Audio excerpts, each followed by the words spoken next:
सुप्रभात बच्चों। पिछले अंश में हमने देखा कि किस तरह से हमारे देश में या विदेशों में भी गरीब और अमीर का भेदभाव है। और गरीब हमेशा चूसे जाते हैं, उनसे मेहनत मजदूरी करवाई जाती है और अमीर हमेशा उनके ही बल पर ऐशो आराम की जिंदगी जीते हैं। हमारे देश में इस समय धनपतियों का इतना जोर नहीं है। यहाँ धर्म के नाम पर कुछ इने गिने आदमी हीन स्वार्थ सिद्धि के लिए हमारे यहाँ जोर है नेता लोगों का।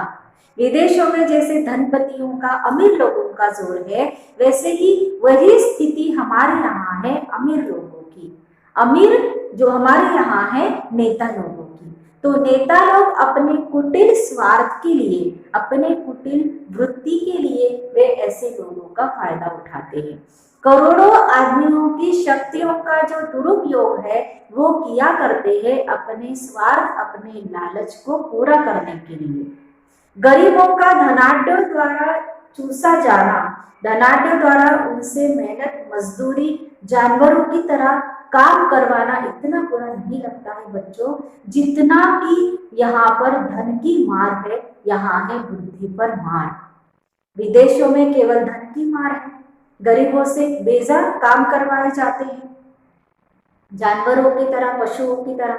और यहाँ पे जो नेता लोग हैं, जो बड़े लोग हैं, वो करते हैं साधारण लोगों की बुद्धि पर मार, उनकी अक्ल पर मार करते हैं। उनकी जो विचार शक्ति है उस पर, वो सोचने समझने की जो विवेक बुद्धि है उनकी, उस पर वे मार करते हैं। वहां धन दिखाकर करोड़ों को वश में किया जाता है और फिर मन माना धन पैदा करने के लिए उन्हें जोर दिया जाता है।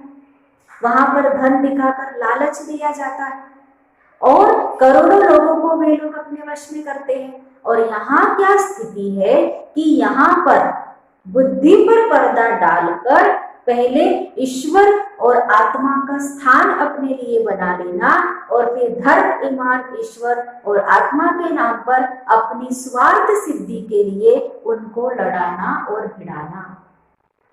वहां धन की मार है, यहाँ बुद्धि पर मार है।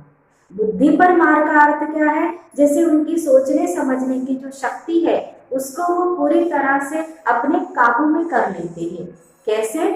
धर्म, ईमान, ईश्वर और आत्मा का उनकी आंखों पर पर्दा डाल दिया जाता है और फिर उनको धर्म के नाम पर लड़ाते भिड़ाते हैं। जैसे हमारे यहाँ कई ऐसे जो साधु संतों के नाम पर धब्बा है, वो लोग क्या करते हैं कि अपनी स्वार्थ सिद्धि के लिए इन साधारण लोगों को पहले तो अपने वश में करते हैं, ईश्वर और आत्मा का उनको वास्ता देकर, और फिर जब वो वश में हो जाते हैं तो उन्हें, जैसे हम बैलों को जोतते हैं, वैसे ही वो अपने स्वार्थ पूरा करने के लिए उस मार्ग पर उनको जोत दिया जाता है। अब वो मार्ग सही है या गलत है, ये सोचने समझने की भी उनको उतनी फुर्सत नहीं देते हैं और साधारण लोगों का इस तरह गलत इस्तेमाल करते हैं। मूर्ख बेचारे, मूर्ख अर्थात जो उनकी बातों में आते हैं, मूर्ख बेचारे धर्म की दुहाइयां देते और दीन दीन चिल्लाते हैं और अपने प्राणों की बाजियां खेलते और थोड़े से अनियंत्रित और धूर्त आदमियों का आसन ऊंचा करते और उनका बल बढ़ाते हैं। अब साधारण लोगों को जो दूसरों की बातों में आते हैं उन्हें मूर्ख ही कहना पड़ेगा, क्योंकि जो दूसरों के बातों में आते हैं अपने विवेक शक्ति का विचार नहीं करते हैं, सोचते नहीं हैं सही क्या है गलत क्या है, इस पर विचार नहीं करते हैं, वे मूर्ख ही होते हैं। और ये जो लोग हैं वो धर्म और ईमान के नाम पर दुहाइयां देते हैं और अपने प्राणों की बाजियां खेलते। उन्हें ऐसे लगता है कि हमने कितना महान कार्य किया है, हम धर्म के नाम पर अपने प्राण दे रहे हैं, हम जैसा धार्मिक इंसान और कोई नहीं है।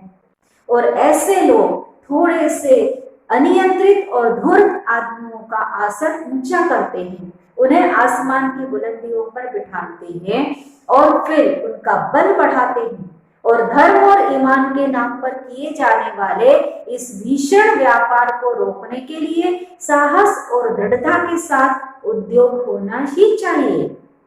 लेखक कहते हैं कि इस भीषण व्यापार को रोकने के लिए हमें अगर कुछ करना चाहिए, ऐसे ठोस कदम उठाने चाहिए कि ऐसे धूर्त लोग, पाखंडी लोग जो अपना स्वार्थ सिद्धि के लिए, अपना आसन ऊंची करने के लिए ऐसे बाकी छोटे मोटे साधारण लोगों की सहायता लेते हैं, उनको मूर्ख बनाते हैं।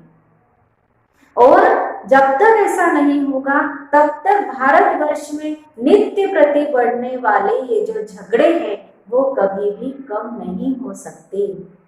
तो ये भीषण व्यापार अगर हमें रोकना है तो ऐसे लोगों को रोकना पड़ेगा, ऐसे कड़े नियम बनाने पड़ेंगे कि ये जो दूर दूर पाखंडी लोग हैं ये दूसरे लोगों का इस्तेमाल ना कर सके, धर्म के उपासना के मार्ग में कोई रुकावट ना हो।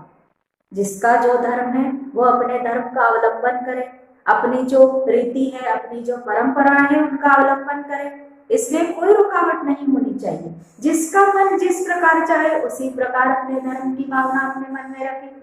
ये नहीं है कि वो जिस जाति में जन्मा है वही धर्म से अपनाना है। अगर उसे दूसरा धर्म पसंद है तो वो उस धर्म की भावना अपने मन के भीतर जगा सकता है, उस धर्म के अनुसार अपना जीवन जी सकता है। धर्म और ईमान मन का सौदा हो, ईश्वर और आत्मा के बीच का संबंध हो। धर्म केवल वो है जो ईश्वर और आत्मा के बीच का संबंध हो, व्यापार नहीं। और आत्मा को शुद्ध करने और ऊंचा उठाने का साधन हो, क्योंकि हमारे जो धार्मिक विचार है वो इतने ऊंचे हैं कि किसी साधारण से साधारण इंसान को भी वो एक अच्छा इंसान बना सकते हैं, उच्च आसन पर उसको पदासीन कर सकते हैं। हमने देखा है कि हमारे जो पुराने संत थे, जो असल में संत थे, जैसे संत एकनाथ, संत ज्ञानेश्वर, संत तुकाराम, संत चोखामेड़ा, ये भिन्न भिन्न जातियों के थे। संत कबीर जी तो जुलाहा थे, उसके बाद चोखामेड़ा गोरा कुम्हार, कुम्हार जाति के थे। संत रैदास नीच जाति के समझे जाते थे, मगर उन्होंने केवल ईश्वर की आराधना से हमारे मन में इतना ऊंचा स्थान पा लिया है।